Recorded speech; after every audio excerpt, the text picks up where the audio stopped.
Hello, friends, and welcome back to another Wasteland Wednesdays. We're going to be playing Vermin 2047, a translated game originally released as a starter kit and some other stuff in French. Came through GameFound and crowdfunding to our shores, which is an English language version, and we're super excited. But I'm not running the game, so this is not my rodeo today. I'm going to bring the cast right on, and yeah, this is going to be great fun. So before we dive in, let's just welcome the cast. Let's see. Here we go. Way, how you doing, guys? And yeah, it was great to see you. Very good. Warm welcome to our GM for this evening, Neil from Paladin Roleplaying. Great to see you. How are you doing? What's going on? Very good, as always. Well, I'll tell you what's going on is not enough gaming. So I'm very pleased to be here tonight and starting a new game. It's been ages since I played a new game. It's been an amazingly long time. And I'm as guilty of that as almost everyone else has said to you. And actually, I've got to say, on our Discord, Chris has been running games for privately for a number of players, and that's been amazing. Johnny's been involved in some of those as well. So I've got no excuse for my lack of gaming other than real life. Chris, thank you so much for joining. Anyone who hasn't yet seen our Fallout role-playing game, starter set actual play, it's on YouTube by the time you see this, but it's also available on our Twitch if that's your platform of choice. Chris, how are you? I'm very good, thank you. Excellent. Good to see you. And Johnny, of course, welcome back. Lovely to see you. I hope you're well. You've been getting a bunch more gaming in than I have recently as well. So, damn you. Right. One more thing to say, obviously, that I hope you like this show, you enjoy it. This is the first scenario in the survival kit of Vermin 2047. Please hit like, please subscribe, please let us know in the comments what you think. You know, drop all those things and hit all those things and ring all those bells and all that sort of stuff. We're on Discord, we're on Patreon. This is no longer my show, so I'm gonna bundle it all up. Hopefully, throw it over to Neil. Is he gonna catch it? Ah, wrong way! Wrong way. Fail. And when we come back, you'll have a new host for the rest of the day, show, evening, whatever. Words.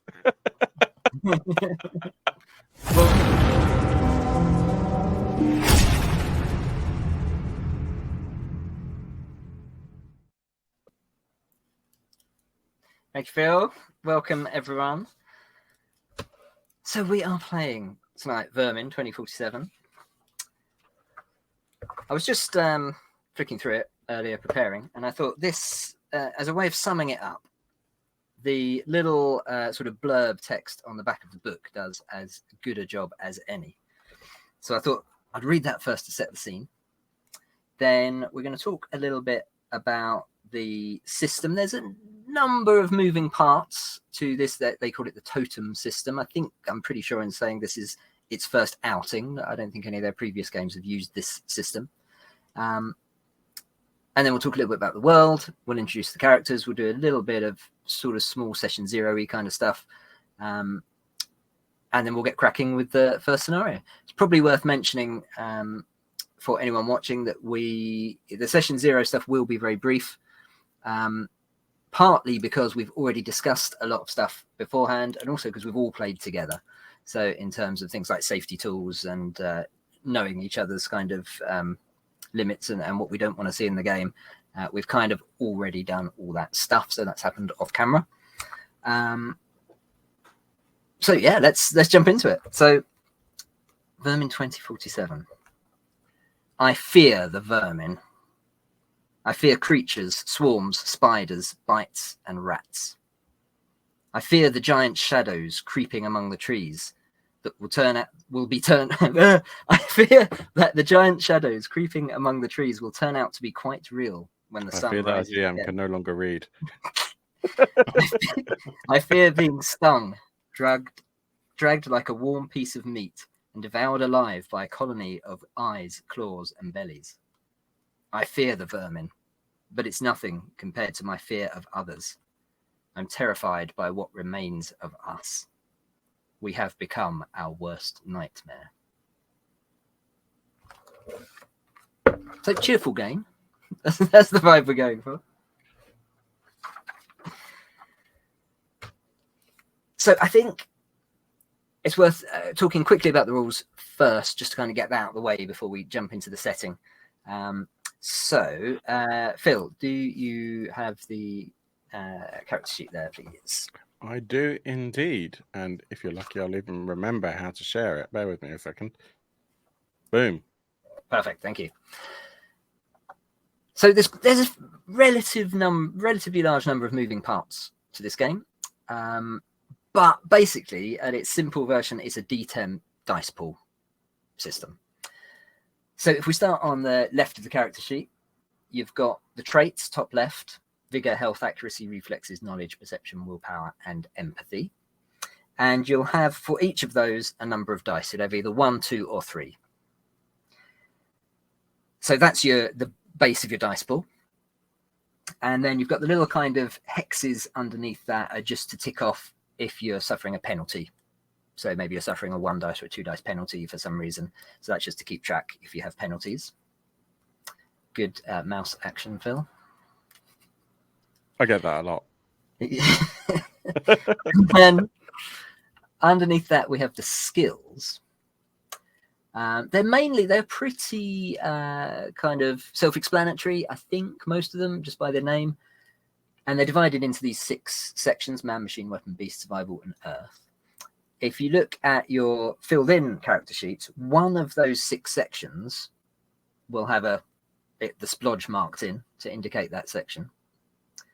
And that means that's your specialist area, basically. And so if you're making... Oh, if I ask for a dice roll and the difficulty level is easy, if the skill falls under your specialist area, you automatically pass. You don't have to roll. If the difficulty level is higher than easy, then you still have to roll. But the idea is you're a specialist in that area. If the task is easy, you should just be able to do it. You shouldn't need to roll to do that. And then for each of those, how many is it? 5 times 6, 30 skills. You have the, on the unfilled in character sheet, you've got the 4 white boxes. So you'll have some of those filled in for some of your skills, indicating which skills you're good at.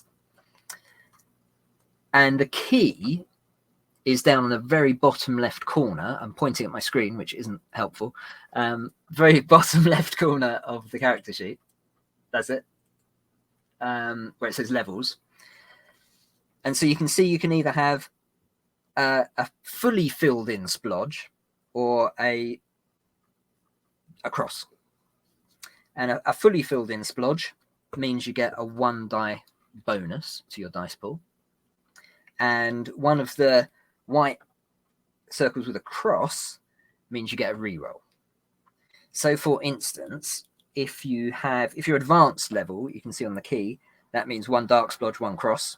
So that would mean you get an extra dice in your dice pool and you get a reroll after your initial roll. Does that make sense? So that's your basic dice pool. Sure. So when remember that. Sorry? Sure, we'll remember that. Yeah. Well, it is good that the key is on the character sheet, actually, because otherwise... Yeah. So your basic dice pool, the way I'll ask for a roll is trait plus skill. Unlike many games, like for instance Year Zero, where the abilities and the skills and the traits are linked on a 1-to-1 basis, here you can have any combination. Yeah.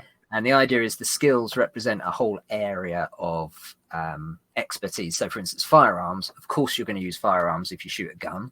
That would be accuracy plus firearms. But you're also going to use firearms if you try and, I don't know, fix a gun or identify a gun or anything like that, in which case it might be one of the other traits. So I'll ask for a roll as trait plus skill, and I'll give you a difficulty level. There's only 3, easy, hard, and difficult. And that sets your target number. Yeah, difficult is harder than hard. That sets your target number that you're trying to roll, which is 5, 7, or 9. So if we swap over, for example, to a pre-filled character sheet from the starter set, hopefully that's going to show up nicely. Let me just press some buttons and see if that works. Perfect. So some good examples here. So yeah, so let's give an example. Let's say that, who's this? Pyro, which nobody's playing tonight. Let's say that Pyro wants to shoot his bow. So in that case, I would ask for accuracy plus ranged weapons. So you can see in accuracy, you've got 2 dice. Well, Pyro's got 2 dice. Ranged weapons shows a fully filled in circle, which is an extra dice. So that makes it 3 dice. And a circle with a cross in, which indicates a reroll. So 3 dice in the dice pool. And then let's say I'm setting the difficulty level at hard. Actually, it would depend on the range, but we'll say it's hard. That means target number is 7. So you've got 3 dice to roll. You roll them all together. You want 7 or higher. And that's by summing those dice together. Sorry? And that's by summing those dice together or by hitting a 7? Individually. So you want how many shows 7 or higher? Yeah. So in that case, I've rolled 3 dice and I got a 2, a 2, and a 5. So that's a complete fail. But in this case, Pyro has a circle with a cross, which means a reroll, which means you can reroll 1 of those dice. And I rolled 2 7s and an 8. You should have only rerolled 1 dice. You didn't tell me that. I rolled a 7 or an 8. You probably did tell me that, by the way. Sorry. So that would be a success in that case, just because of the reroll. Just to make it slightly... Oh, and the other thing is, if you've got... So specialities are right at the bottom. Yes. If you have a speciality that applies, and they're quite deliberately quite loose, so you can sort of claim a speciality in a number of situations, then that also gives you a bonus dice. So actually, in this case, Pyro has a speciality of bow. So when he's using his bow, he could have had an extra dice. So that in that case, it would have been 2 for accuracy, an extra 1 for ranged weapons, an extra 1 for bow speciality. Just to make it slightly more difficult, although I quite like this, the difficulty level represents the inherent difficulty of doing that task, and it doesn't reflect, for instance, your state of mind or health or the environment or anything like that. So in a lot of games, you might put up the difficulty level in those situations. In this game, you don't. So for instance, the difficulty of scaling a 10-foot wall will be higher than the difficulty of scaling a 6-foot wall, of course. But that makes no difference what the environment is or whether your hands are covered in grease or whatever. The difficulty stays the difficulty. And if 2 of you are trying to climb the wall and one of you, I don't know, has a very heavy backpack or something, the difficulty level stays the same. But in that case, what happens is you have a handicap. And the handicap can be the 1, 2, or 3. And that's the amount of extra successes you need. So if you're both climbing the wall, one of you's got a heavy backpack, it will be difficulty, let's say 7 for both of you. But the person with the backpack, I might say it's handicap 1, which means you then have to make 2 successes instead of 1 success. I'm probably making it sound more difficult, more complicated than it is, because that's basically it. That's pretty much the whole system. When we start playing, I think it will kind of become clear. One other thing on this left side. Oh, could you bring the sheet back up, Phil? Sorry. No. How dare you? There you go. One other thing on the skills, you can see the sort of grey line that comes down the middle, which has 1 or 2 or no dots in. No, on the skills. On the skills. Left skills. Here. See, in between the name and yeah, exactly.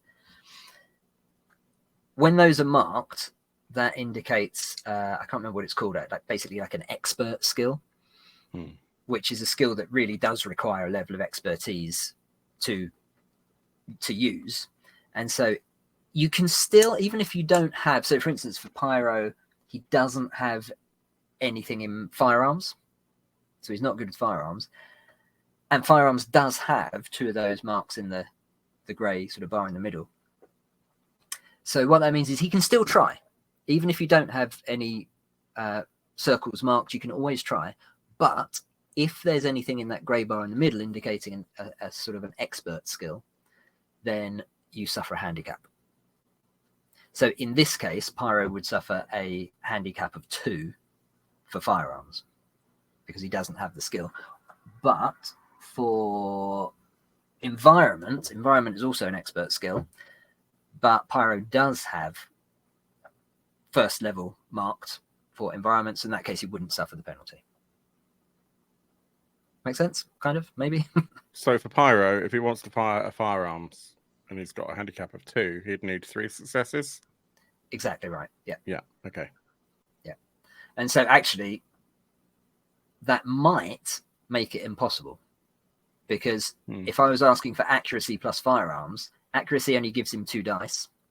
He doesn't have firearms, and he has a penalty of 2, which means he needs 3 successes on 2 dice. So unless he's got a bonus dice for some other reason, that actually makes it impossible. And in that case, there's no kind of, it's not like you roll with disadvantage. If it's impossible, you just fail. You just can't do it. It's too difficult. Cool. Exciting times. So that's the main system. And then over on the right of the sheet, the only thing really I wanted to mention is, 2 things. The most important thing is the pools at the top, nerve and strain. So out of a theoretical maximum of 10, you'll all have some marked off already. Pyro has 8 in both. Nerve basically represents your levels of mental reserves and calmness. And as you get more stressed, you're going to lose points from your nerve pool. And strain is the physical version. So strain depletes as you get tired and physically exhausted. Now, the cool thing about pools is that they will deplete. So stuff that happens to you in the game, I will tell you, right, lose 2 nerve dice or lose 2 strain dice or whatever. But they're also meta currency. So you can choose to spend them. And the idea is you're putting in an extra mental effort or physical effort when you're trying to do something. So whenever you like, on any roll you like, you can choose to spend either of your pools. The difference is your nerve pool, you have to declare before you roll. And your strain pool, you can add after you roll. And you can use both at the same time if you want.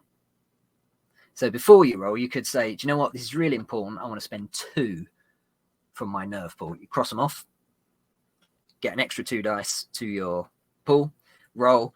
And then if you've still failed, then at that point you could, if you wanted to, you say, do you know what? It's still really important. I really want to pass this. I'm going to spend another 2 from my strain pool. And then you get to add another 2 after the roll. If you get to 0 on either pool, then you start to suffer penalties. You get a 1 dice penalty on everything you do from then on. And if you're depleted in both pools, that stacks, so then it's a 2 dice penalty. That, I think, is it. We can talk about wounds and stuff when we do combat. Combat basically works the same, except it's an opposed roll. But we'll talk about that when we get to combat, I think. Any questions? Does that make some kind of sense? I think it sounds really good. Yeah. So just to check, there's no critical fail, critical success. It's just success or fail. No, so you no chance can of getting extra without spending the nerve or the strain. Yeah, there's no critical shoot, but that sense. Yeah, so exactly. What you can do is multiple successes, if it makes sense in the story, can be extra stuff. So actually in combat, multiple successes above what you need do extra damage. Outside of combat, they, depending on if it makes sense in the story, they can just indicate a particularly good success. So for instance, if you're,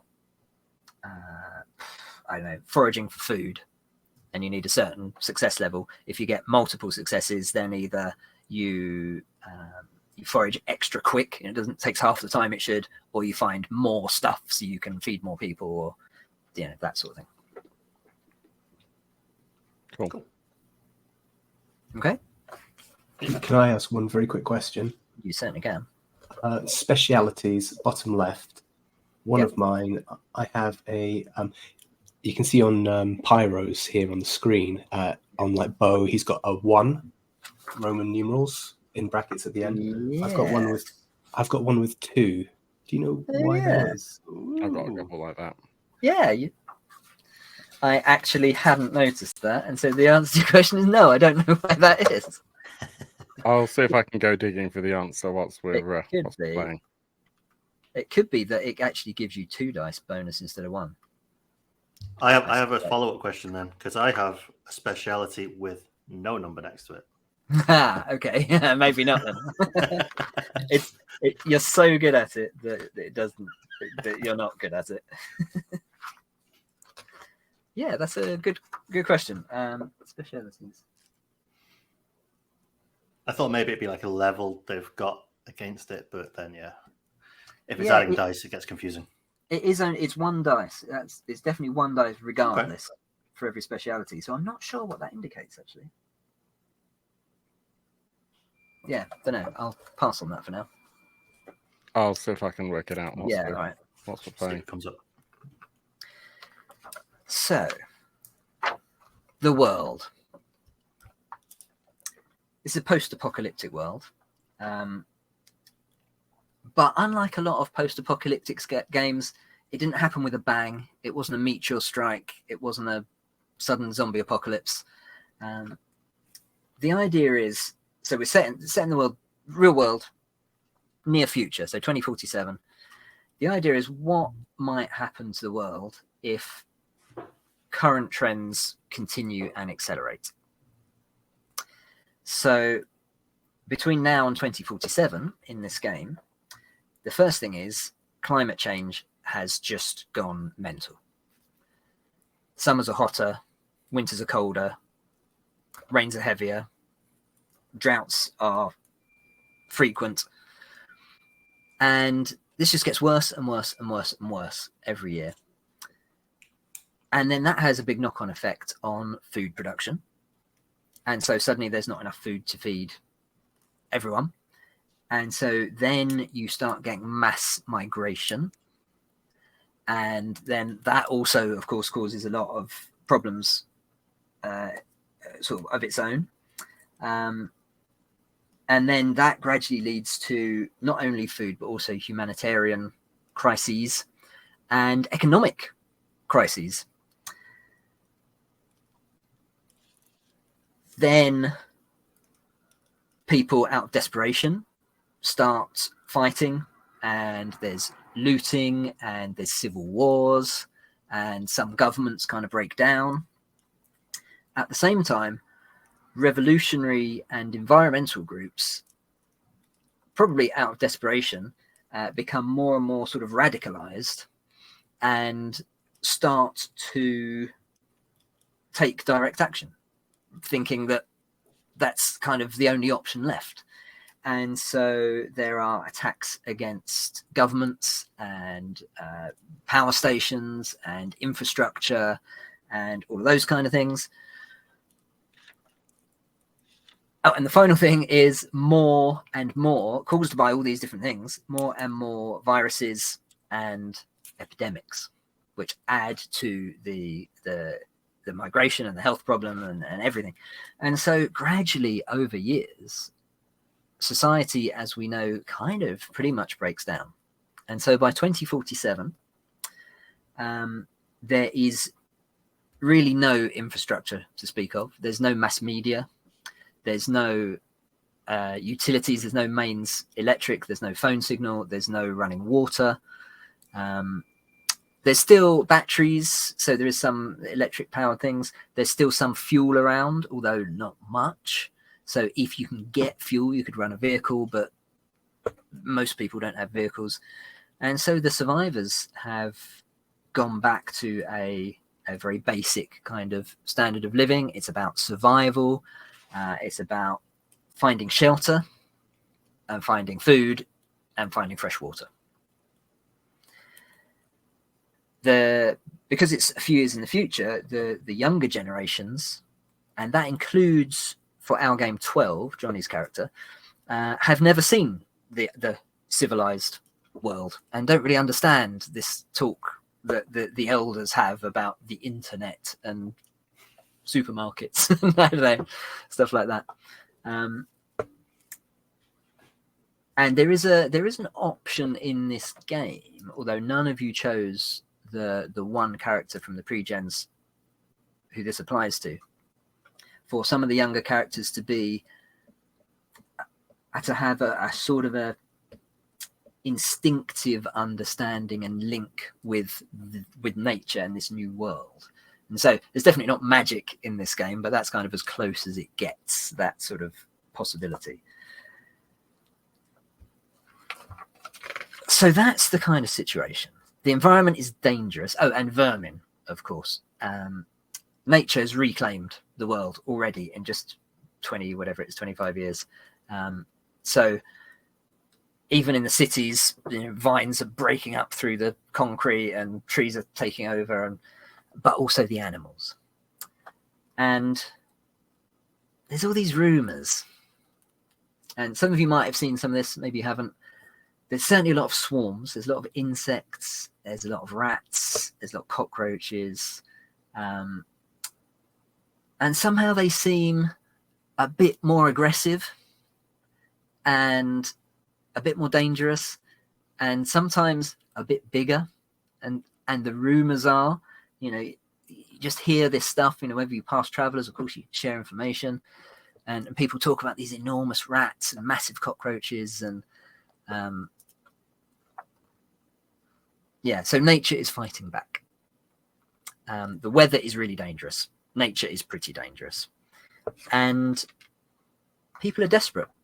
So people often are dangerous too. You all know each other. And not only do you know each other, you met maybe some little while ago and you've been traveling together for a little while and you've realized that you can kind of pool your resources and your skills and abilities and that you're much safer together than you would be apart. And so I definitely ask you to play in that vein. So please no PvP or sabotaging each other. You are definitely a unified unit. Of course, feel free to disagree or have arguments or whatever. That's fine. And you're just doing your best, really, to survive and make the best out of this, frankly, slightly shitty environment and situation that you find yourself in. So with that in mind, and obviously we can develop this as we go along, would you like to each give a little introduction to your characters, please?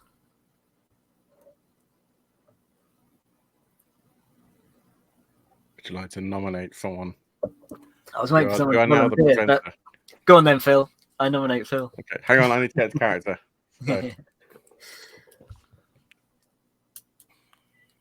So I'm Mono, and we're spending a lot of time in my van. It's been in my family for some time, and was my parents' van originally, but they're no longer here, as are my the rest of my family, really. I'm very torn about the world in which we live, because obviously some of these problems have come from our own doing. Mankind has ruined this planet, but at the same time, as much as I want to give the land back to nature took my mother, and every day I miss her. Still, you'll find me repairing,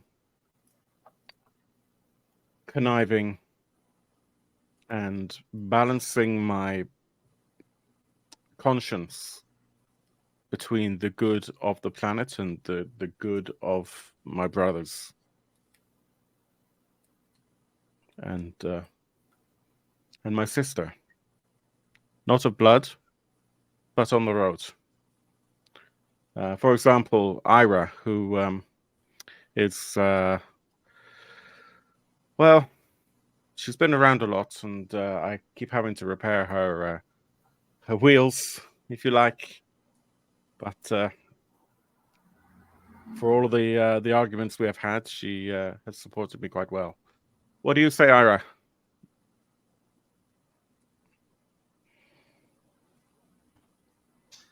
So yeah, I'm grateful for the repairs on my wheels, but hell, I didn't want to be the one in the de facto in charge. If I wasn't here, my skills would be still at that bus stop a long time ago. Hell, I wouldn't be here if I wasn't a leader in the first place. It's nearly 4 years ago. Now I think I spent 3 days on the floor of that canyon. My legs fractured. My so-called friends left me to die. And that's where I found you guys eventually. I came to realize I have more to offer as a team. If I'm going to be the one that has to ration out the food, I'm going to do it. If I have to be the one that shoots the traitor, I'm goddamn going to do it. I'm not going to let anybody mess with my family now. And look, I'm not going to be the one to solve the world's problems. I sure as heck didn't cause it. But someone will fix it. I'm sure they will. And I'm going to make sure I survive long enough. I've been on this world for too goddamn long already. I'm going to see it through to the frickin' end. Ain't that right, 12? Yes, sure is. Sure is. We are like a family, for sure. I am very, very protective of my family. But a little bit about me. I was born in Bresnik, in Bulgaria, and we grew up, me and my two younger sisters. We were brought up by our good old Doika, and she always looked after us until she couldn't anymore. Then I had to take over and look after my two younger sisters. They were both younger than me, and I grew to be the type of person that had to look after people. And that's why that now that I have this group who I joined a while ago, and they're not just about surviving, they're about doing something. That's why I love these people, and I would die for them, and I would kill for them as well. So yes, when I was a little bit younger, they used to call me 11, and then I found myself in a situation where I had to take another life, and so now my name is 12. Everybody calls me 12. And yes, I don't think I have much else to say, really. When I was very young, my father used to show me how to play with his cars. You know, I used to repair things with him, and I grew a love of it, of everything mechanical. So even though Mono likes to take credit for fixing Ira's wheels, it's really me. You know, Mono just makes it worse. Ira comes to me after Mono's fixed it, and I make sure she can get around. So yes. I also like to wield my my large sledgehammer. Very, very handy in a fight, but not so much ranged. I like to get up close and personal. So that's me. Cool. Thank you, everyone. So this is the party. In Vermin, there are there are some party mechanics, and I think what I'd like to do is, at least for this intro scenario, is not use most of those rules, because I think it just adds an extra, not that I think they're bad, but I think it just adds an extra layer of things that we need to remember and think about. So I think maybe we'll introduce them at some point in the future, but I think we won't for now. But there is one thing that we should do, which is, this is called the totem system. And so there's this concept of totems.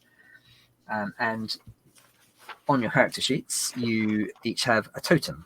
So for 12, it's the predator. For Mono, it's the builder. And for Ira, it's the hive. And the totem is really a way of sort of just classifying worldviews, really. And so what you need to each do is pick an instinct and a taboo. And this does two things. First of all, it is a role-playing prompt, but it also has a mechanical effect that if you follow your instinct, then you can refresh some of your pool dice. But if you break your taboo, then you lose some pool dice.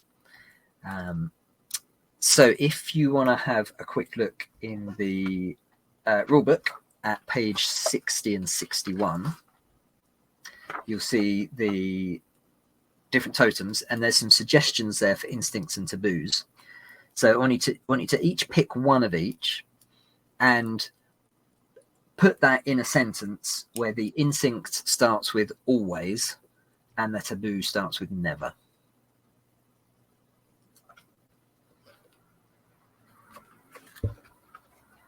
So I'll give you some examples.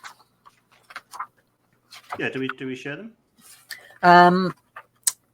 Well, at least I need to know them, I guess. So I don't see any reason not to share them with everyone else. Yeah.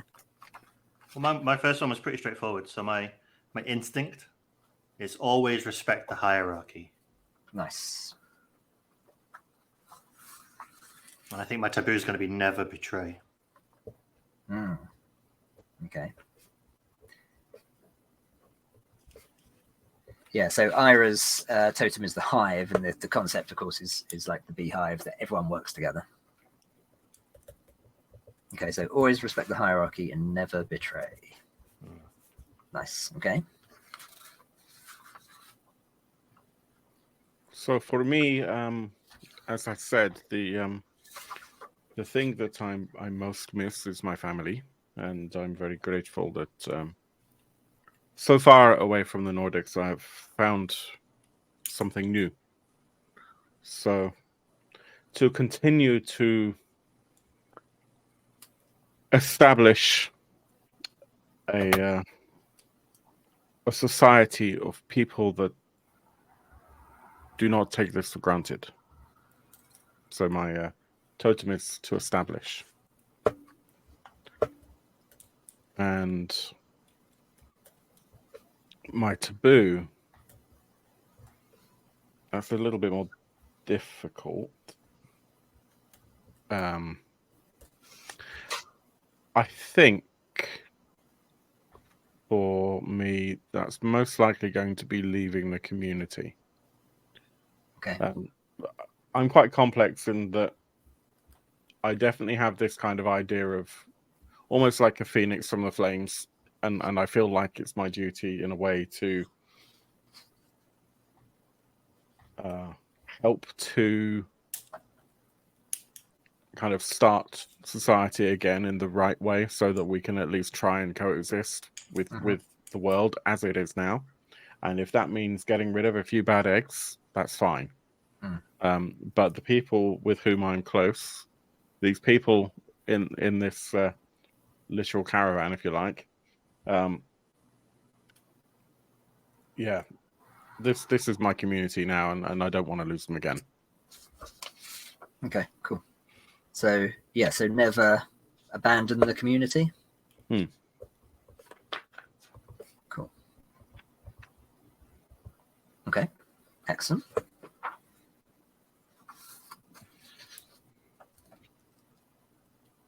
Did you want this in 12's voice or mine? Whichever you like. I did a mixture, so I wasn't sure. Yes, my instinct, I will always defend and protect the group, my family. You know, I will not let anything bad happen to any of us. And my taboo is the opposite. Never let anyone or thing hurt my family, the group. And I put little brackets in here, like even mentally. So if somebody's mouthing off at one of us, I think that might make for some good dialogue options there. So. Okay, cool. I like it. So I will try and keep those in my head, and I've written them down. I'll try and keep an eye on them, but use them both as role play prompts. But also, if you hit your instinct, or for that matter, find yourself betraying your taboo, or breaking your taboo, then also, if I don't spot it, let me know. And there are a lot more rules about the totems. Some of them are optional, which I've chosen not to use. And then, as well as an individual totem, you also have a group totem. The group totem in the full game, because this is kind of a quick start, in the full game you'd get to choose, I think. In this game, it's kind of set for you. But I think, at least for now, we're not going to use those rules because, like I say, it just adds another level of complexity. So we'll stick with the individual totems for now. And then the final thing we need to do, really, before we jump into it, is set some objectives.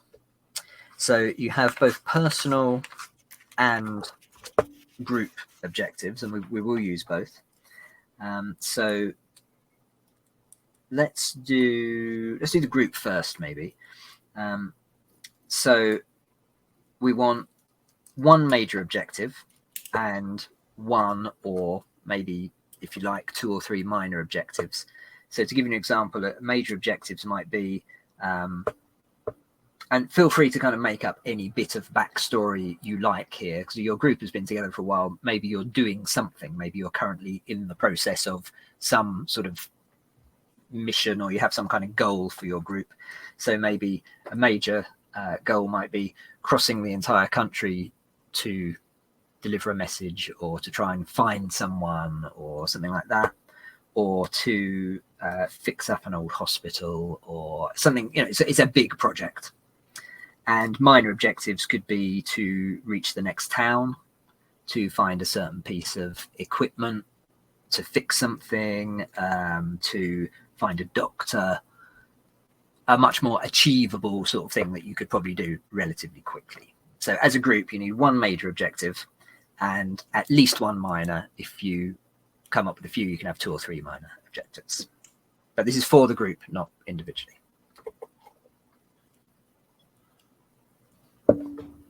Yeah, I like the idea of having a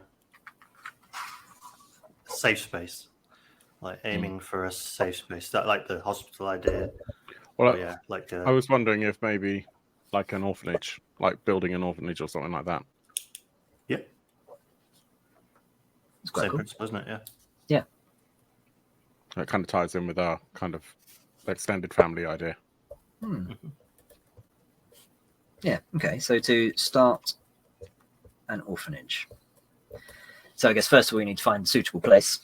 That'll probably be our main objective. Yeah, so we need to find a like an old hospital or something like that, or a school or something that we can. Yeah, a defendable position.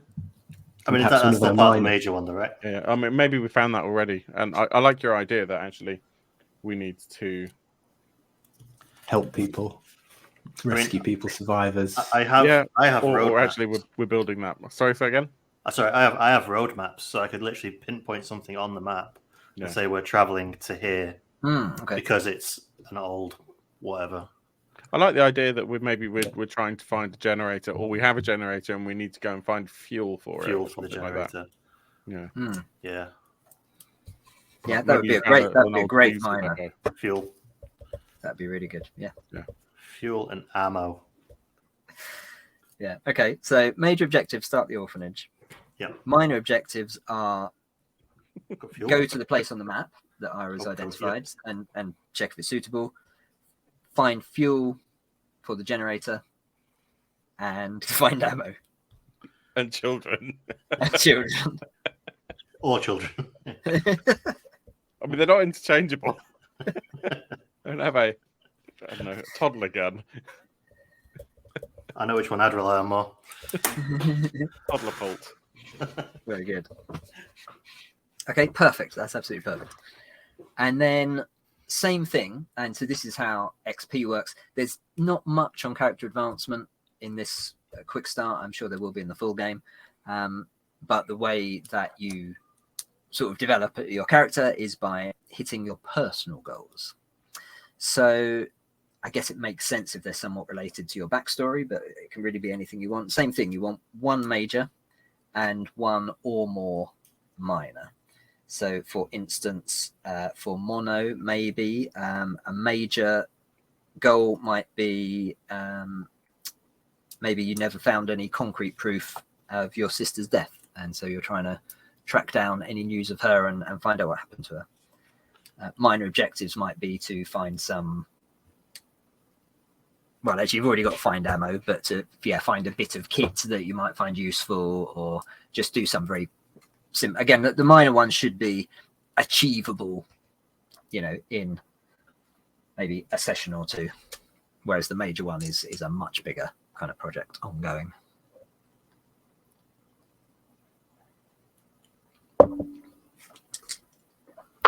Okay. And you need to know those as well. Yes, please. Yeah. Well, the major one's pretty straightforward. I want to find the group that left me 4 years ago. Ooh. Yeah. And then minor, more ammo. No. I'm sensing a theme here. I think it might be a wheelchair battery. Mm. Oh, spare wheels. There we go. Wheelchair Spare battery and spare wheels. Yeah. Okay. AKA wheelchair parts. Yeah, that makes perfect sense. And Ira's wheelchair is, as you've probably gathered, a pieced together kind of kit bashed set of parts. It's not what you would imagine as a modern wheelchair. Like a 1960s Xavier.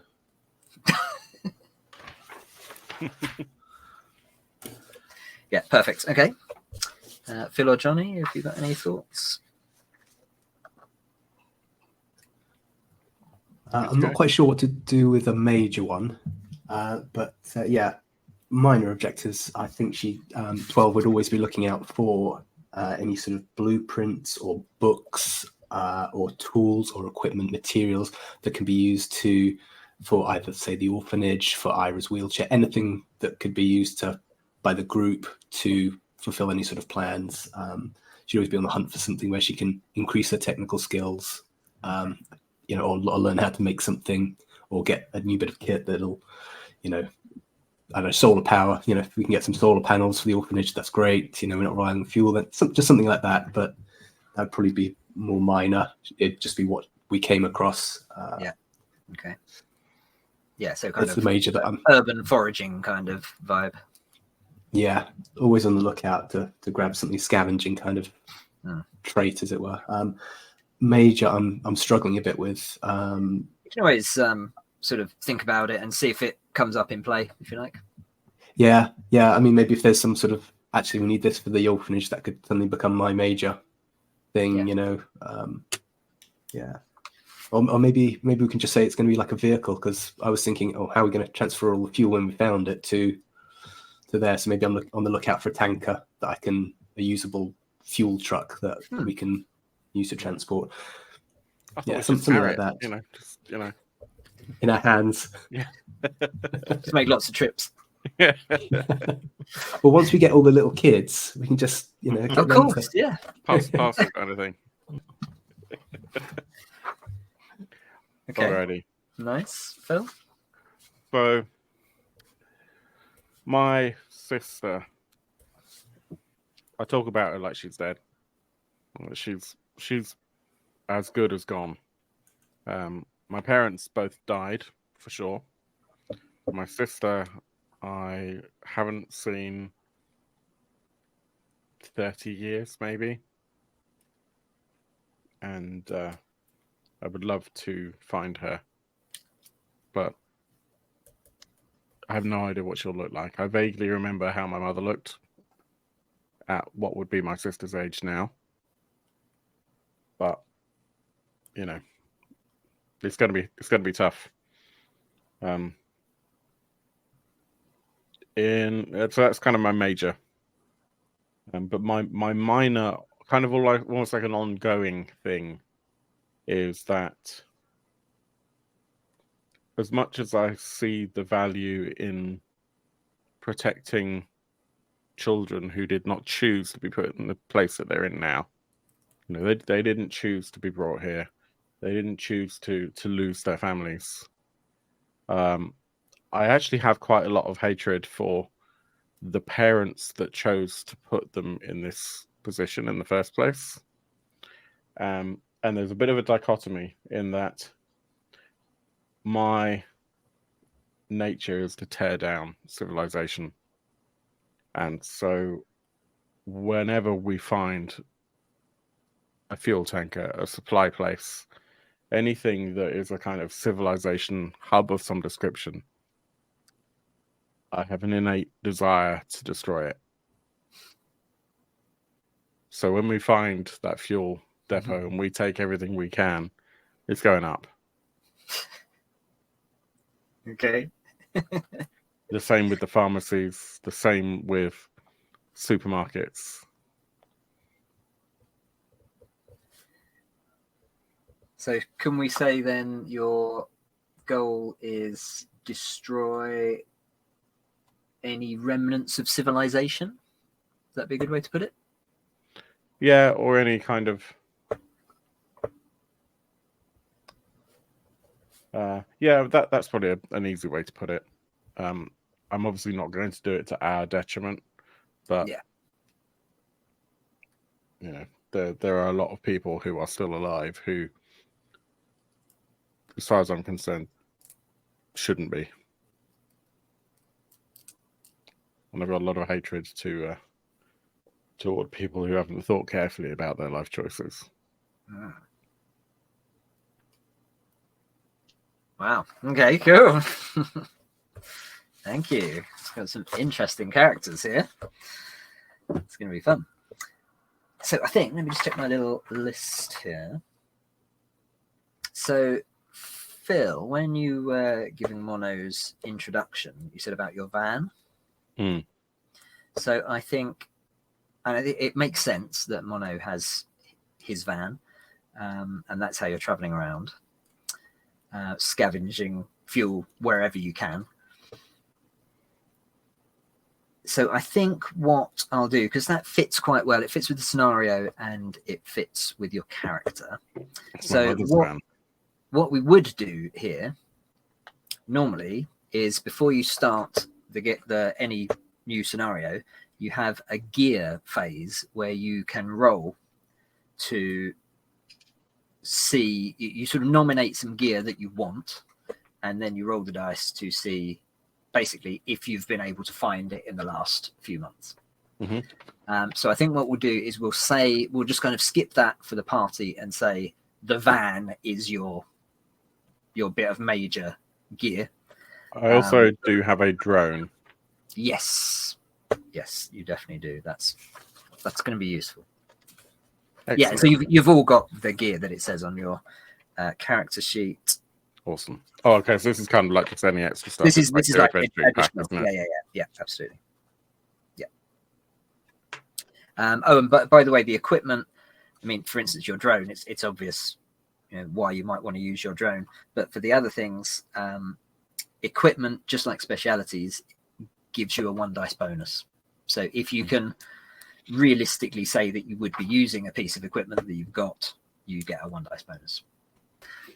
All right, so that is, we got through that, I think, in a reasonable amount of time. That's basically all our kind of prep and session 0 sort of stuff. we can leap into the scenario. So, as soon as you've decided on your major goal, this is how we're going to start. So you've spotted this. Ira's spotted on the map what hopefully is a suitable location for the orphanage. Of course, it might not be, but at least somewhere that's worth checking out. And it's probably like maybe a few days, possibly best part of a week travel to get there. So that's where you're headed. You've been traveling already for a couple of days. As an aside, as this is a French game, the default setting is rural France. As none of us are French, I'm going to say that we're in rural Devon because I live in Devon. Exactly. So not that it really matters, but so we're in rural Devon, and you've spotted somewhere on the map, so you're heading in that direction. Now the roads are obviously not in a great state of repair. Plus, Like Devon, traveling in a vehicle, yeah, it's very true. Traveling in a vehicle is somewhat dangerous because it's noisy, and so you're going to attract attention from other people around, and so you're traveling way, way, way slower than you would be, today on a modern road. You have to be much more careful of damage to the road or stuff growing, and you just want to kind of be a little bit, as stealthy as you can in a van. So it's reasonably slow going, but you're making progress. You're gradually heading towards the this particular location that you want to check out, and it's early spring. Winter has been very harsh, and you're pretty glad to start seeing the plants growing. There's some early berries that you've been able to eat. It's nice that the animals are stirring, and so you can go hunting and find some meat, fill your bellies a little bit, and warm up because it's been a pretty hard, difficult winter. Having said that, even though it's only early spring, the weather is, as I mentioned, basically fucked, and the daytimes get already pretty scorchingly hot, and in the van it can get really, really hot. It's late afternoon, and you're traveling down what would once have been a reasonably decent, probably B road, but which is now pretty overgrown and a bit kind of bumpy, where plants are kind of forcing their way through, but it's reasonably good going. It's quite thick forest land on one side, and on the other side, what was probably once farmland, but is now just massively overgrown. You occasionally spot little kind of, solitary, probably like what was farm buildings, all kind of ruined, not really any kind of use to you. And so you're making your way.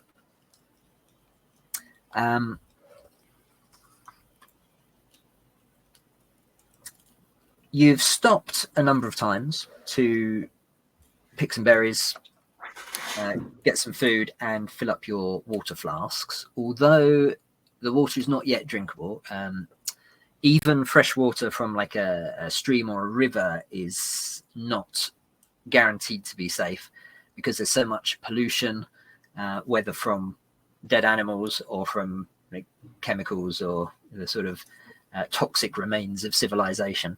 So you've got some water which you will need to filter and purify, but you've got the kit for that. That's something that you would absolutely have. Given the fact you've been traveling, you've been on the road for a few days, it's really hot, it's sort of unpleasantly hot. The van's a bit kind of bumpy, maybe the suspension's probably a bit shot, and the road's not great. You're feeling a bit kind of worn down already. And so we're going to start, please, with all of you losing 2 dice from your strain pool. Damn. All right. That's not on. I'm gonna So, lose yeah, dice. cross Can these go back up again, right? Yeah, they absolutely can. Yeah. All right, I'm going to use a dice to count them then. Okay. Yeah. That's a good shout, actually. Yeah. So I don't keep having to print out the sheet. My fancy vermin die. No. Can I just And you ask said a quick question? strain. Strain. Yes, this is Cool. so that's Thank you. basically physical. So it's to represent the physical strain of the journey. -2 on that, did you say?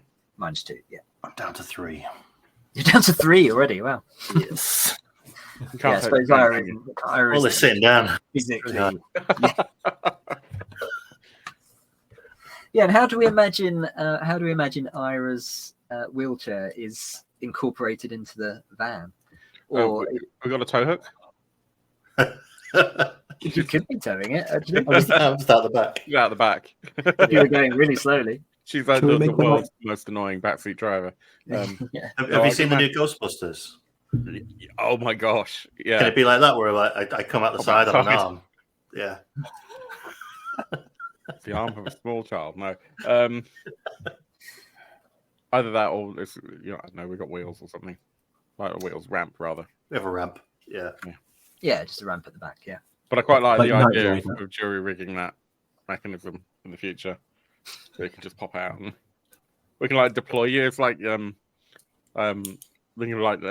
if anyone remembers Knight Rider, I'm having to say that because I know some people don't know that show.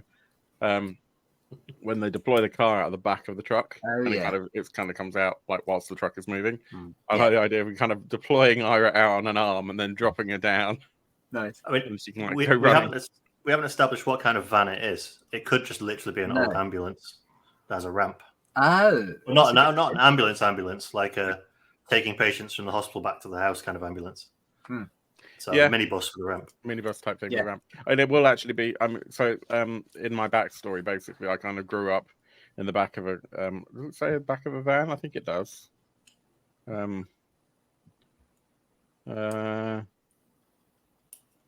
Back of a van, back of a car, something like that. Canon, I can't find it now. It just says I'm the one behind the wheel, but it talks about how I've been like fixing loads of equipment in the. Oh no, it does say in the back of a van, stripping wires and recharging batteries.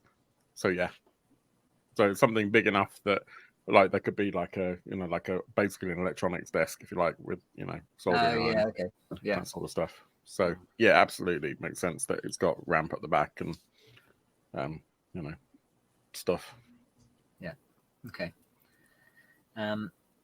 All gear in this game has a durability, and I'm going to give your van durability of it's out of 10. I'm going to give your van 7, which makes it Oh, we've looked after it. reasonably exactly. Well, you've got 2 people who know their way round mechanics out of the 3 of you. Yeah. So Ira knows wheels. Yeah, that's right. So you've been looking after it, as you say. Nevertheless, it's a little bit beaten up. Obviously, it's not in tip-top condition. It's 50 years old. 50 years old. It's my mum's van. Oh, yeah. Yeah, right. I suppose it probably is then, yeah. Yeah. Okay, yeah, so it's definitely a bit. It's at least seen by 40. the days. So it's the equivalent of, I mean, we're recording this in 2020, 2023.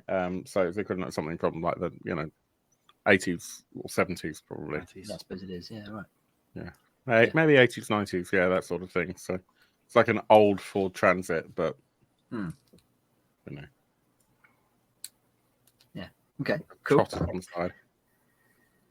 And what do you, so it's late afternoon, you're heading slowly but surely towards this location that you've identified in the van. It's been relatively quiet. It's Potholes quite everywhere. hot. What do you imagine you're talking about? What's going on in the van? Ira, out of all the places where we could be going, why have you chosen the road with so many potholes? It's the only road left on my map. The others disappear? Well, we're in the middle of nowhere. It's all fields. Yeah, right. Don't have much choice here, do we? So what you're saying is we need a better map. Well, no, what I'm saying is civilization should have built more roads. Apparently where we're going, we don't need roads. If you would have cut off, you can cut across the farm. It might help. No, But I don't think it will. We need the van to survive. And we need the van to survive. How far away? How are we doing? I think we're still maybe 2 days away. Damn. Do we need any more fuel? We can always use fuel. You know this. What we are talking about potholes for anyway? It's boiling in here. I thought you said you fixed the air conditioning, Mono. You said you were going to do that. Me? This is your van, man. Got my You're own the stuff to mechanic. work on. Wait. Yeah, all right. I mean, air conditioners are not known for their radio crystals and stuff. Blag. But I don't know, and I tap on the fuel gauge just to see if it's actually working, because it has a tendency to lie and get stuck. And So how how much is fuel that does it fuel look like thing? we've got? It's showing it's kind of half full, so you're fine for now, but you definitely haven't got enough to get to where you're going. Oh. I think we're going to need some fuel probably by end of the day. If we want to have a uninterrupted drive tomorrow, certainly. Is there anything on the map, Ira? Any petrol station or? Yeah, quick question outside of the roleplay. Would we stay in the van, or would we try and find shelter overnight? I mean, it's up to you. Either would be an option. Staying in the van is probably reasonably safe, and plus protects the van just in case anyone should come across it. You have, let's say that you have left behind the last sort of very temporary base that you had, maybe let's say a couple of days ago, was an old farm, and there was a sort of surprisingly intact big barn. And so you use that as a bit of a, you could kind of park the van in it and then like set up a little fire, so you'd probably do that when you could, but if you're just on the road, then sleeping in the van is certainly safer than sleeping outside the van. Sure. Well, looking at the map, there's a town maybe what's that, about 3 miles away? It's only a small one. They might have somewhere to stay, somewhere we can keep the van safe. Maybe be a few supplies. It may also attract the other scavengers as well. Anything off the beaten track? You calling us scavengers? Oh, hang on. Yeah, we are. Yeah. The shoe fits. Well, I'm sure we'll come up against some more farms. We could always stay in one of those.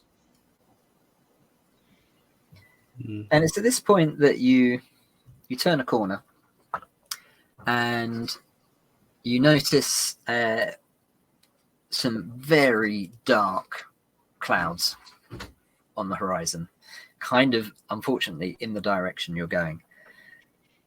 Now, the last storm that you experienced was a few days ago, and it was hailstones the size of golf balls.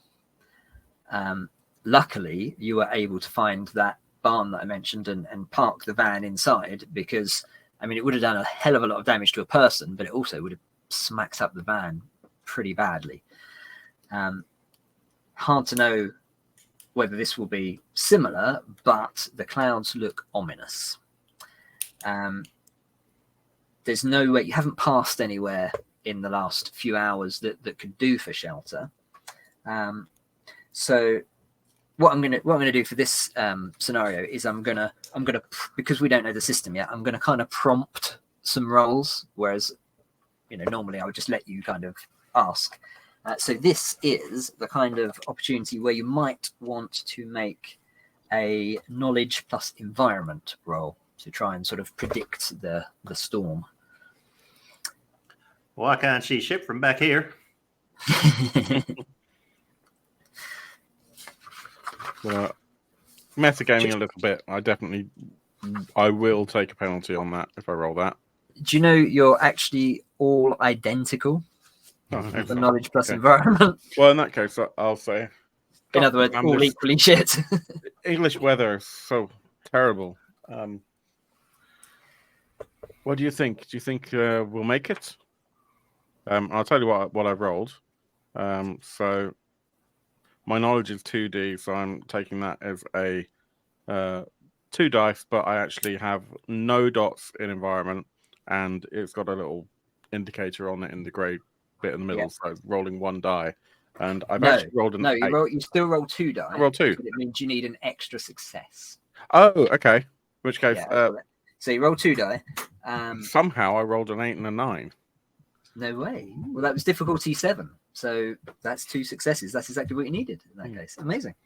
So I kind of start muttering to myself about how I think that the storm looks and how much I hate English weather and actually just England generally. Because I'm not, my character is not British. In fact, I don't think any of you are actually. No. Ira might be. No, Ira's not either. Okay, so glancing out at the storm, as I say, you're kind of headed towards it. You sort of watch it for a few minutes. Well, not the storm, but you watch the clouds. And Ira's not the most sort of being an elder is not tuned into the natural world the way some of the youngsters are. Her eyes aren't good anymore. You've seen plenty of you've had a few years worth of experience of storms, and it's pretty evident to you that it's heading in your direction, and you reckon you've probably got maybe just a couple of hours, pretty much, and a bit before nightfall. If it's going to be a bad one, that means you have to find shelter, or brave the storm if you can't. Listen, Ira, you said there is a town, and my concern is, look over there. There's a storm coming. Without turning back, we can only go into it, and I wonder if, as much as I do not want this, we should see if there's shelter and both shelter and gasoline and petrol in the town. We have time, but if we keep going, I'm not so sure. It's a logical choice then. Let's put your foot on the gas and let's get to that town. Okay, All right. So you make your way to the settlement marked on the map. Not too far away. As I say, the roads are not great, so you kind of try and, I guess, 12 tries to. Oh no, who's driving? No, Mono's driving. I don't really mind who drives. It's your van, so I'm guessing you. Probably take it in turns. Yeah, I can help with that. Yeah. Ira's always driving. Yeah. So, all right, let's say Mono's driving. That doesn't really matter. You sort of try and make the best time you can. Put on as much speed as possible while still trying to avoid potholes and such. Are you? So yeah. So you get closer to this. It looks like sort of a more of a village actually than a town. As you begin to get close and you sort of see it appearing on the horizon, what's your approach going to be? Are you just going to kind of hot foot it straight in? Are you going to try and are you going to go in the van? You're going to park the van and then walk in? Are you going to try and be stealthy? What's the general approach? Can I ask how long? Go on. Sorry to jump in.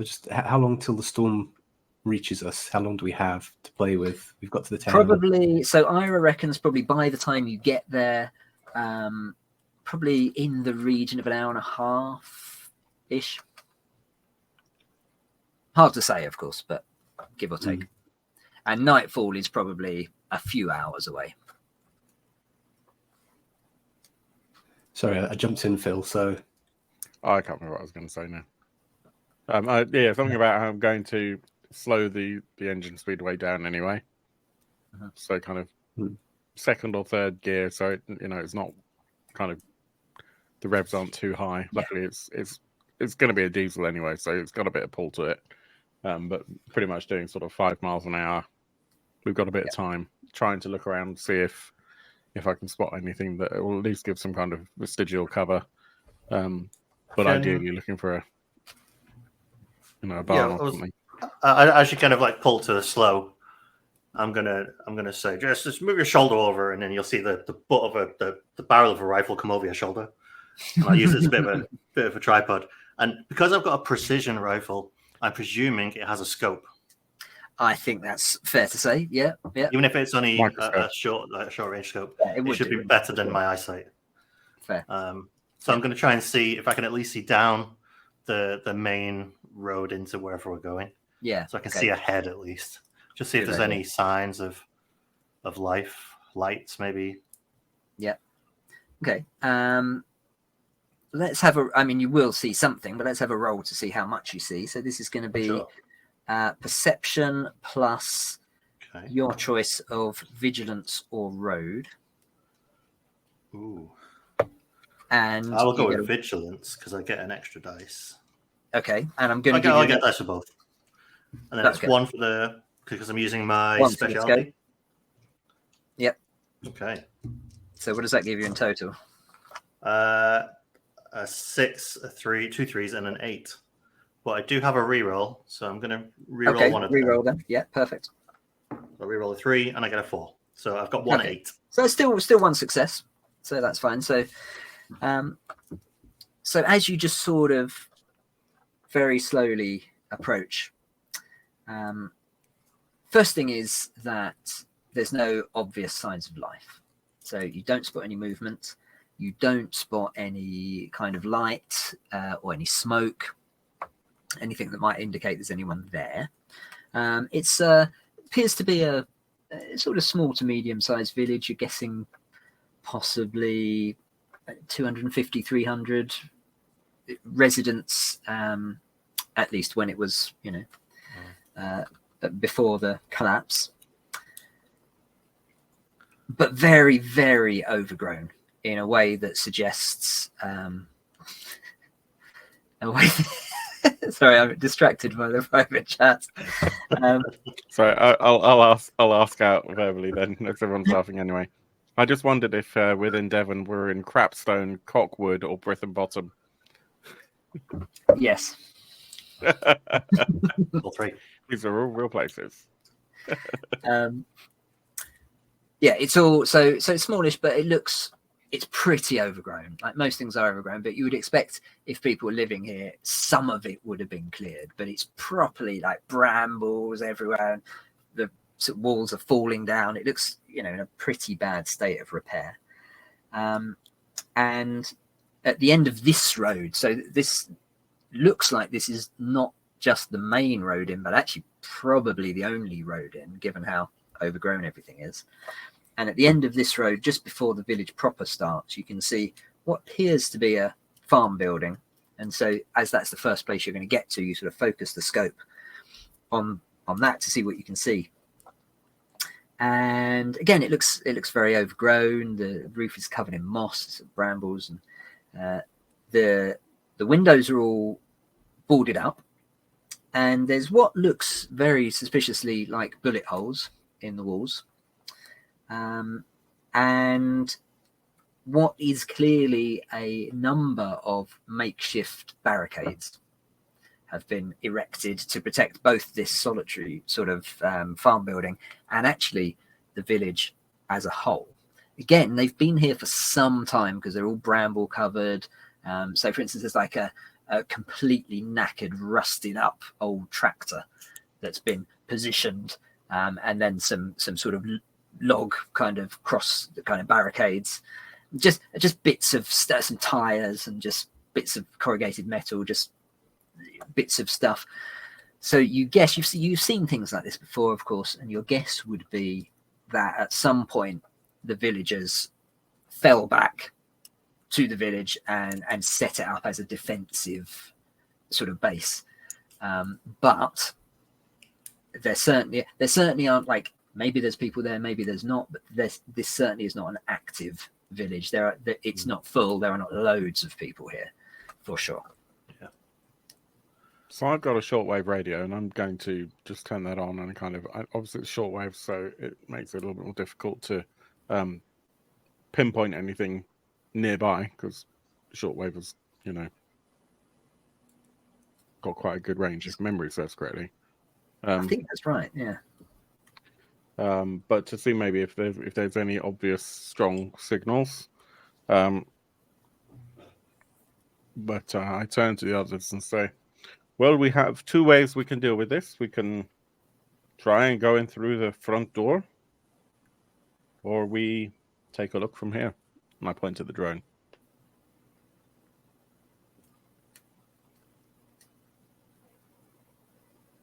Well, as much as I want to get out of this stinking hot sweating car, this van, I much prefer to let the drone see what he can from above.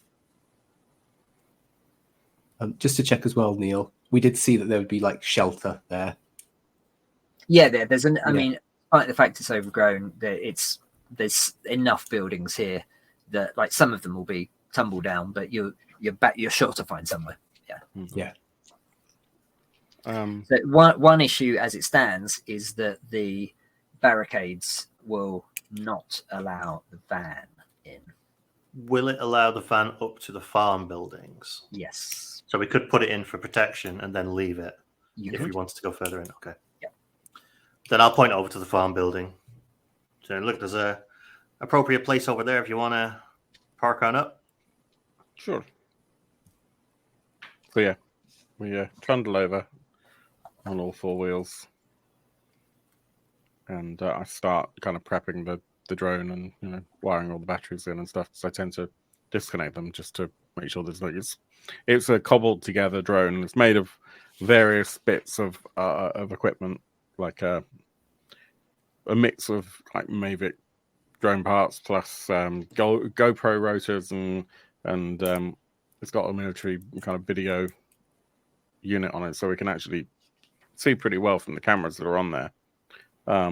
But it's a bit of a mess. There's a lot of duct tape. And some of that duct tape needs to be reapplied before it can go in the air. I just a mechanics thing for you as well. I did look up and determine what those Roman numerals are in the specialties. So what that is that specialties, much like skills, if you don't have it, you can't easily do it, and it refers to your handicap if you try and do it without having the specialties. So, for example, if someone else was to try and use your drone, they can, but my drone's the drone specialty has a handicap of 2.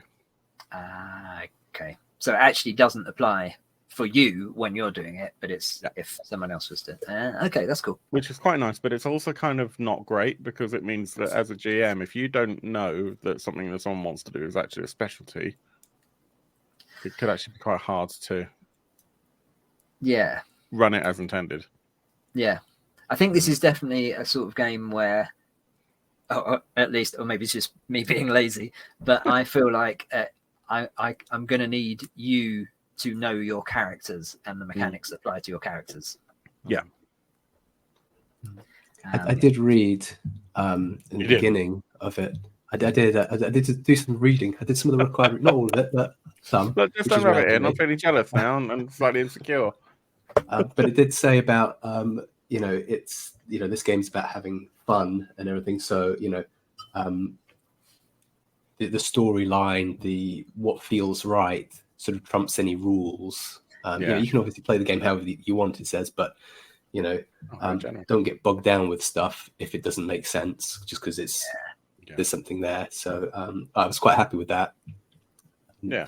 I think that's my general approach anyway. Yeah, where's your character from? Where's Mono from, Phil?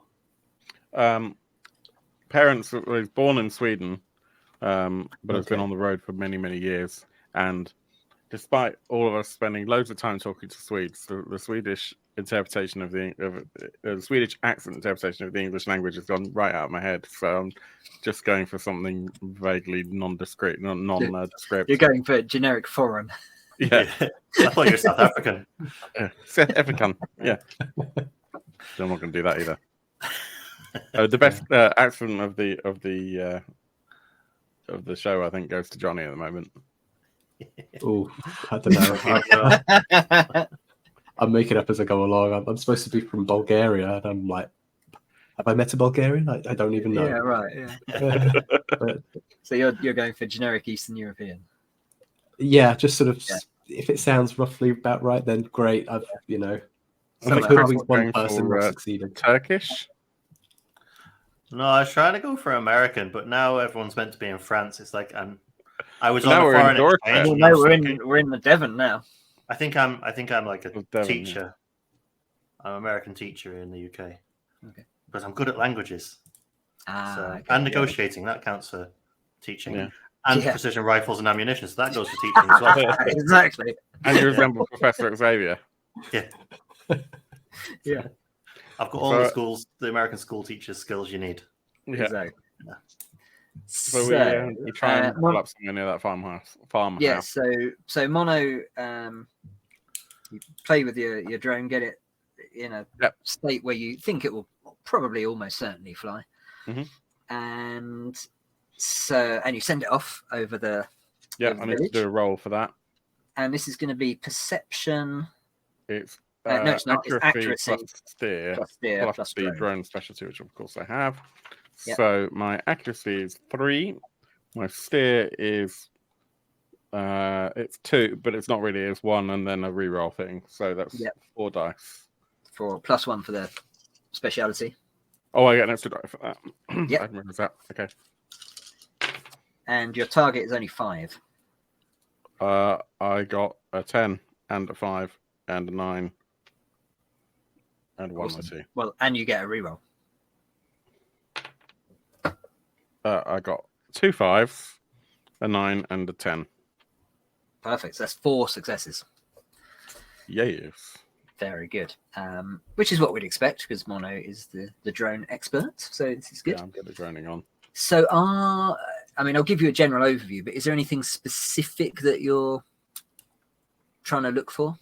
I'm interested to see signs of recent life, signs of struggle, signs of plague. So, vermin around, whether it looks safe, whether it looks like somewhere that we could use as a better refuge than this farmhouse. Mm-hmm. And if there's anything worth nicking or blowing up. All right. Children require parents to, liberate. The first thing you notice is that the very overgrown state that you've seen from the outside is also exactly the same inside. Some of the roads look like they're completely impassable.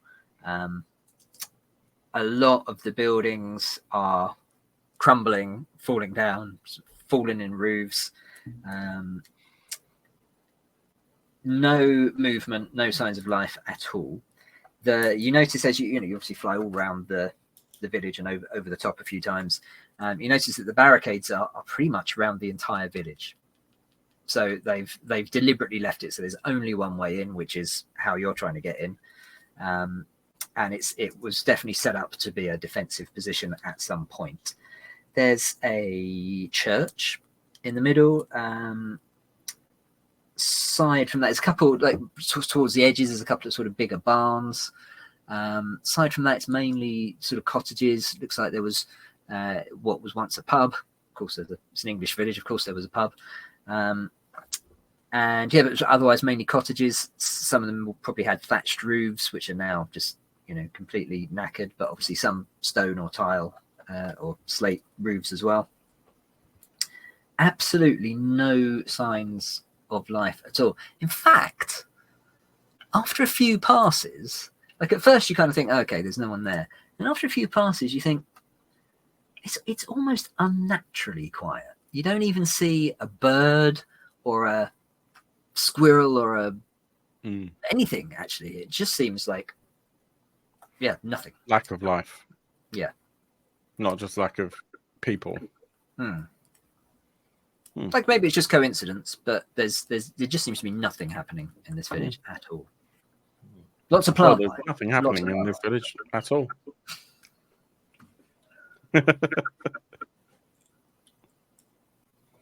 And there's nothing we can take, nothing of value.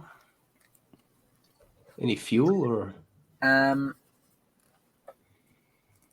There are some. Yeah, there's a number of vehicles, all in pretty bad, sort of rusted and sort of bad state of repair. There's no obvious, like without going in and exploring in some of the buildings, there's no obvious kind of fuel storage or There's anything no old like that. petrol station or something like that. No, too small. Well, if they've bothered to put up all these barricades, it's got to be something worth defending. Don't you think? Maybe originally, but there's They're just in nothing. their homes. I've totally turned American.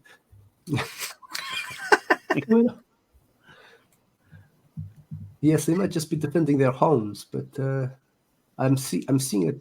You said there's a tractor, an old tractor there, and farm buildings. Maybe they have some, red diesel or something in, a large storage in one of the farm buildings. I'd be very interested in taking a look closer if there's something in there, because we're gonna need it tomorrow, boys and girls. So So, go on. no, I was just segueing then. So if we have we reached the farm building yet? Yeah. Okay. So I'm going to take a walk. Maybe one or two of you would like to join me. Maybe we secure the van, make sure it's safe for now for an hour or so before nighttime, and take a look while it's still day. So Yeah, let's do a lap. I think that's a good idea. First of all, what I do is I land the drone kind of near what looks to be like maybe the most kind of likely place for some sort of population to maybe be hiding. Mm-hmm. And I turn the gain up on the microphones Okay.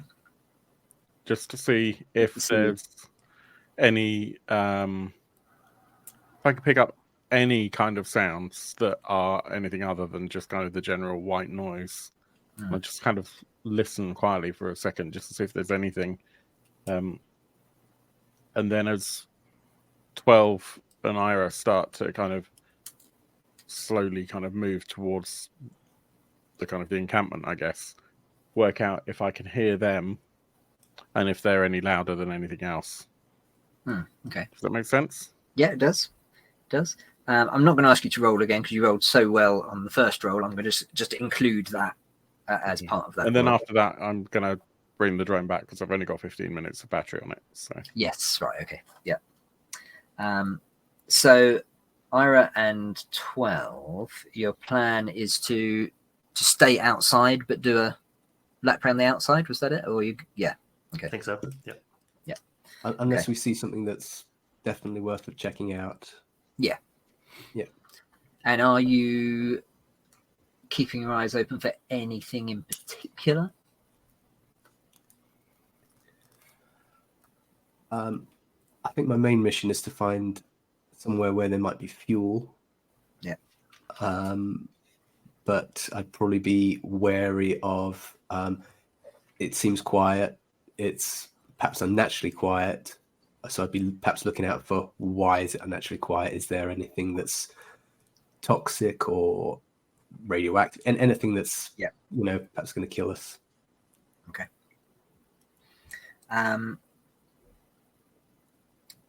So could I get from either Ira or 12 two separate rolls, I think. First of all, for looking for signs of life, that's going to be perception plus track, difficulty 7. And then the second one, because you said about toxins or pollutions or whatever, pollutants, that's going to be knowledge plus your choice of toxins, ruins, or repel. Also difficulty 7. Well, I've been around for a while. I could try and find some of those toxins and things. If you're that scared of them.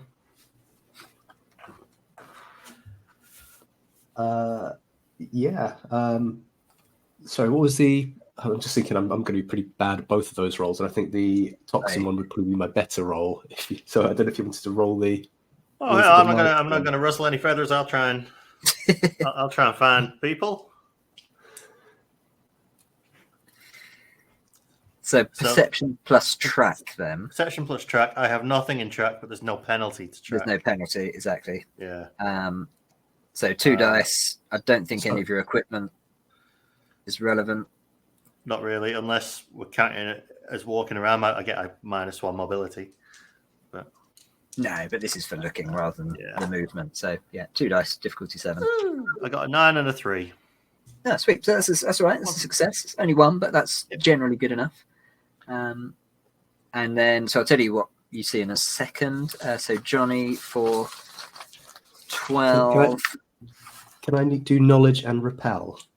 I think that'd be my best one. You can do repel. You're going down a cliff. And don't forget, you can always, I'm not suggesting that you need to, but don't forget you can always spend dice from your pools at any point when you roll if you want to up your chances. I'm with you.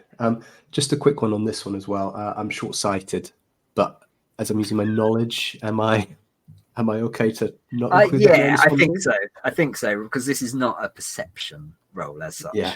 So yeah, great. Yeah, never ask me for a perception roll, guys. Because you're too short-sighted. Oh, I've got a 9 and a 3. Nice. Okay, perfect. That was difficulty 7 as well, so that's also 1 success. Okay, so Ira, you're checking for tracks, and I suppose you probably particularly pay attention at this main sort of roadway in, where you've come down. So because you've stopped short of the main entrance, you can obviously see your own tire tracks, but you're pretty sure that and as you go and do your lap, you're pretty sure that no vehicle and also no large group of people has been here for, at least a few weeks. Obviously, older than that would be hard to tell. You only got 1 success there, didn't you? I did, yeah. Yeah. Okay, so that's all you can notice. And 12, you're looking particularly for any signs of pollution or contamination or infestation. You don't see any. So you would expect to see maybe some corpses, human or animal, maybe some burned areas, maybe some withered vegetation, or some sort of signs that there's been some quarantine or medical treatment facilities sort of set up like field hospital sort of thing. And those are the sort of things you've seen before where there has been a problem, and you see none of those at all. So you're as confident as you can be that there is no sort of toxin or virus or pollution or any of those kind of things, and also no vermin. Not so much as an ant.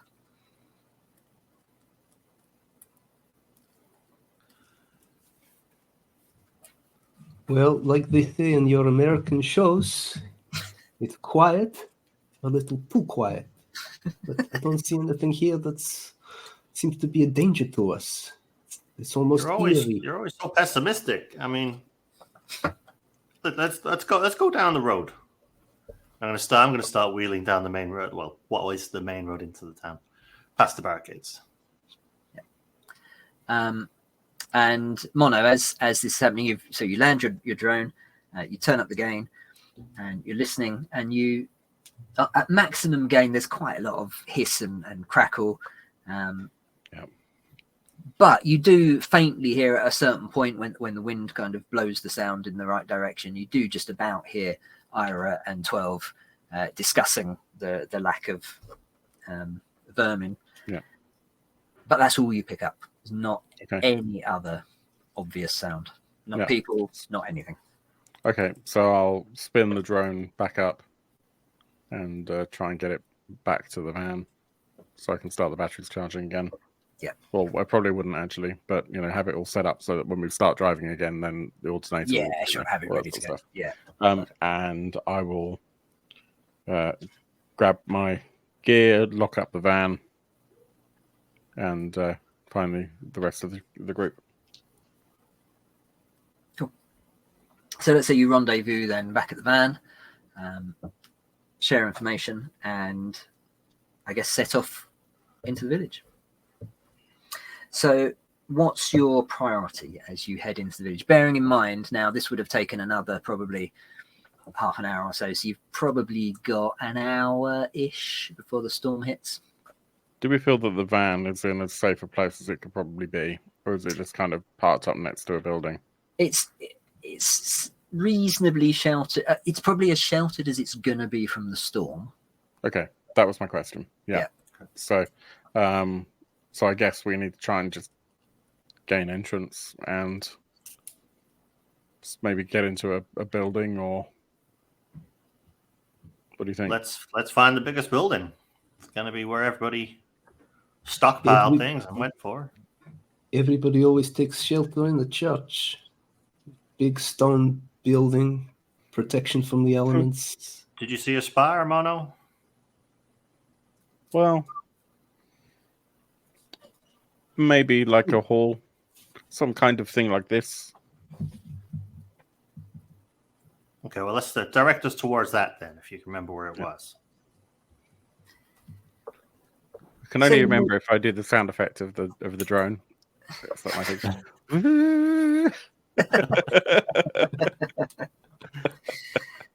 You begin to move through the village, seeing what you now would expect, having seen it through the drone. Very overgrown, very tumbled down. No signs of life, no signs of tracks, no sign of anything. And so you make your way to roughly the center where the church is. It's a little, very small kind of like town square. The church on one side, a little bit of parking with a couple of very knackered, rusting cars outside. It quickly becomes apparent that the church is not going to be a good sheltering spot. For a start, there's massive stained glass windows that are completely smashed, and some of the roof. Churches often suffer from lack of money for maintenance, and some of the roof has fallen in, and the big wooden sort of double doors don't seem to have any way to kind of permanently close them. So it's not particularly defensible from people or anything that might be out there, but it's also not very good protection from the elements. Hey, there is a church. Funny. I thought it was a warehouse. Obviously, the display is not so good on the drone, but yeah. There's no church. There's only half a church. Do we think there's anything, inside, like they might have a generator which might have some fuel? The church itself, sadly, not much. It's just a few pews, altar at the front, a couple of very weather-worn statues. Look, the best place to go now, if in doubt, can't go to church. Where'd you go after church? You go to the pub, right? So where's the pub? It's got to be Winchester. The second best option in this situation. Let's find that first. Yep. Sounds I think good I know to where me. that is. We're running out of time. Yeah. Just on the way, I don't know if we have a way of checking the vehicles for any fuel. Just like we'll know where the fuel tanks are, we can like knock on them and just see if there's anything in them, just to see if there's anything to salvage some. So I'll just do that on the way, and anything you pass, kind of thing. Yeah. Okay. So, and I assume you're sticking together, or are you splitting up? We can stick We stick together for now. Okay, Yeah. cool. So let's get then So the way we do collective rolls in this game is, I'm going to ask you to roll perception plus ruins. So your best bet is whoever's best at that. But there is a helping mechanic. And the way it works is to help, you must have either the required skill or a score of 3 in the required trait. So if you don't have either of those, you can't help. But if you do, then you can help, and that grants 1 bonus dice. So one person rolls with bonuses potentially. I've got 3 dice by default for that. Only 2 for me. So I could help. Has anyone got ruins? Yeah, I have ruins, yeah. What's your perception score? 12? I know you're quite short-sighted. Yeah, let me see. I've got 2D perception. Okay. I need an additional success on ruins, Yeah, and I'm same. short-sighted. Yeah. So actually, your best bet is, even though Ira is the only one who could help, you're still better off if Ira actually rolls, or Yep. Chris rolls. Yeah. Because you're the only one with ruins, and Roll you've out, got Ira. less perception. But it means Alright, you can't get any bonuses. So, but that's all right. So you get 3 plus, what's your ruins? 4 for the 1. ruins. Plus Yeah, a 3 reroll. plus 1 is 4 plus a reroll. No. So I'm 2 plus 1. Oh, 2 plus 1 is it? So you said perception, right? Yeah. So 2 plus 1 Yeah. plus a reroll. Okay, that's still not bad. Did you say it was a bonus dice? There's no bonus dice, right? No. No, cool. I didn't miss that. Perfect. Unless he can use his scope if it's a long range thing Yeah, I think probably not, because you're going to be more in the So- village, Yeah, exactly. Yeah. seeing gonna the reroll trees one more of than the these. woods. Yeah. So that ended up being a 5, a 6, and a 9. 5, 6, and a 9. Okay. So that's Cool. what was it? 1 success? I don't know what. That So this is actually only a 5. So that's 3. Oh, great. 3 successes. So the short version is, you do find basically an old cottage, but it's got a slate roof, which is it's like quite old, thick slates, and it looks really old, like maybe sort of 17th, 18th century or something, like thick, those massive thick stone walls. So it stood the test of time pretty well. It would be a perfect place to shelter from the elements. But in addition to that, with so many successes, as you are searching through the village, you notice a few things. First thing is, every single building, or at least everyone that you walk past, has a little cross etched somewhere near the door, and you recognize this mark. This is so the survivors have developed a kind of a shorthand of leaving marks for other people who follow on, and the crosses basically mean that the building's been thoroughly searched. So in other words, someone or a group of people have been here and checked the place out already. Having said that, there are no signs at all of recent travel or movement. There's no footprints. There's no marks or anything. So whoever was here, it was a while ago, and you're equally, you're even more convinced now that there hasn't been anyone in the village for some time. Except, as you're crossing what seems to be one of the sort of main streets, there is a pair of large-ish human footprints of like a bare human foot, and prints from what looks like a rubber boot, maybe like a Wellington boot or something along that kind of lines, next to each other. So presumably 2 people walking next to each other, and they look pretty fresh. You'd estimate not brand new, but maybe like a week-ish, 10 days, that sort of region. And you once you spot them, you try and sort of follow them, but they kind of peter off a little bit. So you could, if you want to, you could try and follow them and see where they go. But obviously you're a bit short of time at the moment. So whether you want to do that or not, or maybe leave that until later, is up to you. Yeah, so that's what you notice. Well, those tracks over there, if the storm comes in and it's not just hail, if it's rain as well, those tracks will get washed away. If we don't act quick, we could lose wherever they were going. You know, I think it's kind of odd that somebody has these boots and one person doesn't. When's the last time you saw people without shoes?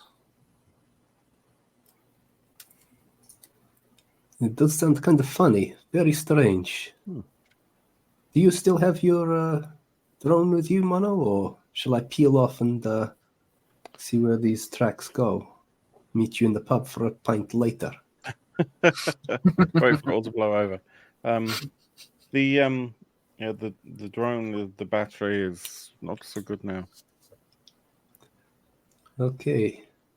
Understood. Hey, look, these old if this is the only safe place in the village, these cottages aren't built for accessibility, you know? They didn't have handicapped people back in the 1600s. My wheelchair's not going to fit through that door anyway. We should probably go after the footprints, right? I guess so.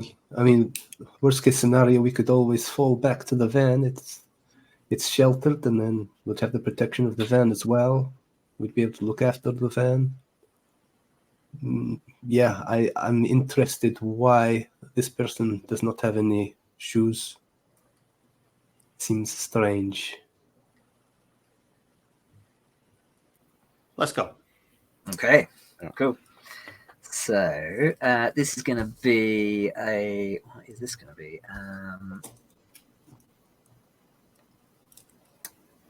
Perception plus track. Which I can't help with that. you're all rubbish at, I think. I have vigilance, but it's not really the same thing. No, I guess we all just roll on. it actually doesn't matter.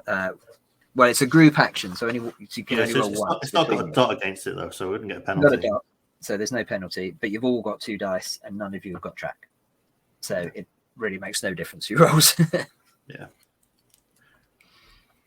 What I if rolled we the wanted to last spend?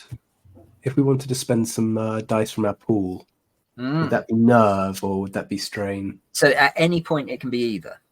So the difference being Okay. nerve gives you the dice before the roll, and strain you can roll and then choose whether you want to add.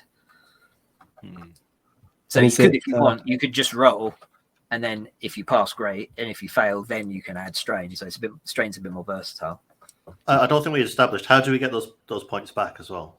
Oh yeah, so basically any way that you can sort of rest and recover.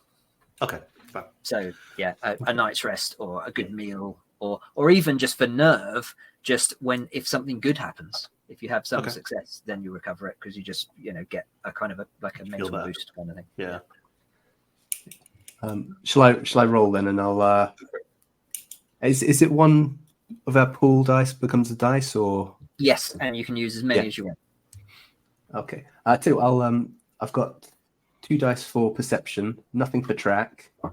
But if I use 1 for my nerve, for my pool, that'll give me 3 dice. Yep. I'll roll that, and then we'll see if I need to use any strain. This is a difficulty 7. I've got a 2, a 5, and a 7. Does a Okay, 7 so- stack as a? Yeah, so that's 1 pass? success. Yep. Do we need a bit more success? Do you think, guys? Should I give 1 more die as a strain? We're about to have a night's rest. Let's get dangerous. So. Okay. Oh, I threw that one. It's another 7. Perfect. That was worth it then. Okay, good. So 2 successes. So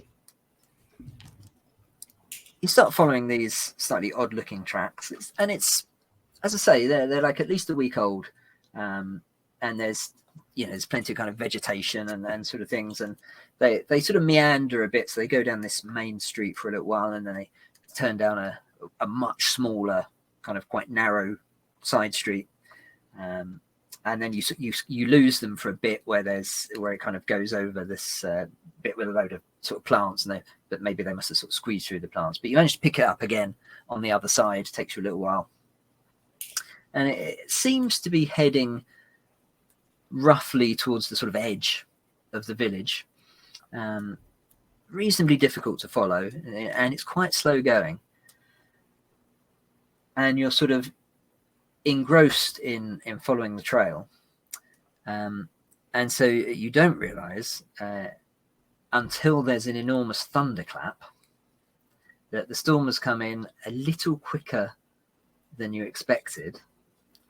If you'd have got more successes right on that first roll, you would have had a more accurate timing that you didn't. And in the space, and so you quickly kind of look around for shelter, but in the space of a couple of minutes, the sky goes dark. There's a few patters of rain, and then the heavens just open. Lightning starts to flash. There's a massive rumble of thunder that sounds like it's right on top of you.